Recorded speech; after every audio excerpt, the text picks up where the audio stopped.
इस क्वेश्चन में क्या कर देना है, आरोही क्रम में सजाना है। आरोही क्रम मीन्स असेंडिंग ऑर्डर इंग्लिश में कहा जाता है।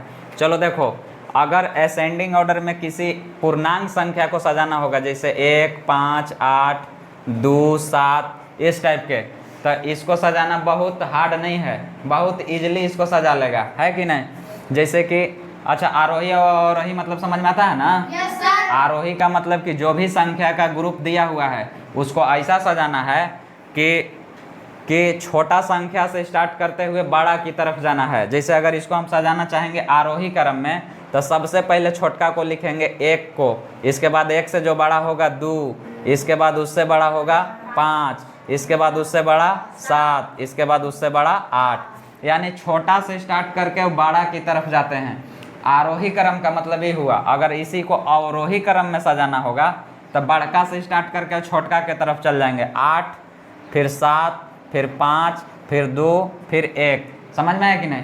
तो इसको आरोही और अवरोही कहते हैं। ये जो कि तुम लोग पहले समझ लिया होगा 6th 7th क्लास में, है ना। तो यहाँ पर साधारण संख्या को ना आरोही क्रम में सजाने के लिए कह करके तुम लोग को परिमेय संख्या को सजाने के लिए कहा है। तो कोई दिक्कत नहीं है इसके लिए भी। तो 1/2, 2/9, 4/3, 1/6 देख करके समझ में नहीं आ रहा है कि ई बढ़ कौन किससे बढ़ है, इसे समझ में नहीं आ रहा है। तो इसको पहचान करने का नियम क्या है कि या तो भाग दे करके समझ लो। जैसे हम 1/2 को भाग देंगे तो कितना हो जाएगा, भागा एक बार भी नहीं जाएगा तो पॉइंट लेके भाग देंगे। यहाँ पॉइंट लेने का मतलब यहाँ 0 हो जाएगा, माने 10, 2 × 10। 2 को 9 से भाग देंगे तो कितना हो जाएगा, पॉइंट लेंगे, यहाँ हो जाएगा 0, यानी हो जाएगा 20। तो 9 दूनी 18। अभी एक बार भाग दे रहे हैं। अगर एक बार में कोई बराबर आ जाएगा तो एक आध बार और भाग दे देंगे उसको। अब अगर एक आधे बार में कंफर्म हो जाएगा तो फिर 2 बार भाग देने की ज़रूरत नहीं है। 4/3 को भाग देना है, यानी 3 से भाग देंगे तो 3 × 3, ऐसे 1 आ गया, ये पॉइंट में नहीं आया है। 1/6 को भाग देंगे, यानी यहाँ भाग नहीं जाएगा, 0 लेंगे, 10 हो जाएगा, 6 × 6। अब E1 और E1 में अंतर है। E1 का मतलब 1 रुपया है, E1 का मतलब 10 पैसा है। तो अब देखो, तो अब पता चल रहा होगा कि कौन छोटा और कौन बड़ा। तो सबसे छोटा कौन, ये देखो 10 पैसा, ये 20 पैसा, ये 50 पैसा, ये 1 रुपया। तो अब तो सजा न लेंगे, सबसे छोटा 1। अब हमको आरोही क्रम में सजाना है। तो आरोही क्रम का मतलब क्या कि छोटा से बड़ा की ओर ना। तो सबसे पहले हमको लिखना होगा 1/6, इसके बाद लिखेंगे 2/9, इसके बाद लिखेंगे 1/2, इसके बाद लिखेंगे 4/3। ये पहला नियम हुआ। अगर इस नियम से समझ में आ रहा था ठीक, नहीं तो फिर एक और नियम है कि सभी का हर जो है इस सब का एलसीएम करो।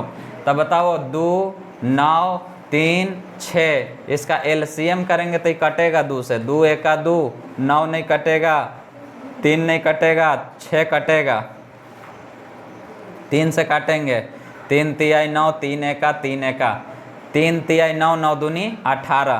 इसका एलसीएम कितना आ गया, 18। अब इसको हम चेंज करेंगे कैसे, 2 से भाग देंगे 18 में, तो कितना बार भाग जाएगा, 9 बार। और 9 से हम अंश और हर दोनों में गुना करेंगे तो वो चेंज हो जाएगा कितना, 9 × 1 = 9 और 9 दूनी 18, इतना हो गया। और फिर उसको गुना करेंगे, फिर इसको भाग देंगे 9 से, तो 9 दूनी 18 2 बार, और 2 से फिर गुना दोनों में करेंगे तो 2 दूनी 4 और 2 × 9 = 18, और फिर भाग देंगे 3 से, तो 3 × 6 = 18 6 बार, और 6 से दोनों में गुना करेंगे, अंश और हर में दोनों में, तो 6 × 4 = 24 और बटा में 6 × 3 = 18, और 6 से भाग देंगे तो 6 × 3 = 18 3 बार, और 3 से अंश और दोनों में गुना करेंगे, 3 × 1 = 3 और 3 × 6 = 18। अब देखो ऐसा करने से फायदा क्या हुआ कि सब के हर बराबर हो गया। और जब सब के हर बराबर हो जाता है तब भिन्न को बड़ा छोटा पहचानना इजी हो जाता है, समझा ना। तो अब देखो, तो सब का हर बराबर है तो हम कैसे जानेंगे कि कौन भिन्न बड़ा है, कैसे जानेंगे, नियम बताया गया है, बेसिक चीज जब समझा रहे थे हैं? जिसका अंश बड़ा होगा वो बड़ा भिन्न। तब बताओ तो किसका अंश बड़ा है, ए। तो हमको तो सजाना है छोटा के तरफ से ना, तो पहले तो हम छोटका को देखेंगे। तो सबसे छोटा किसका है, 3, यानी 3/18 किसके बदले में आया है, 1/6 के बदले में।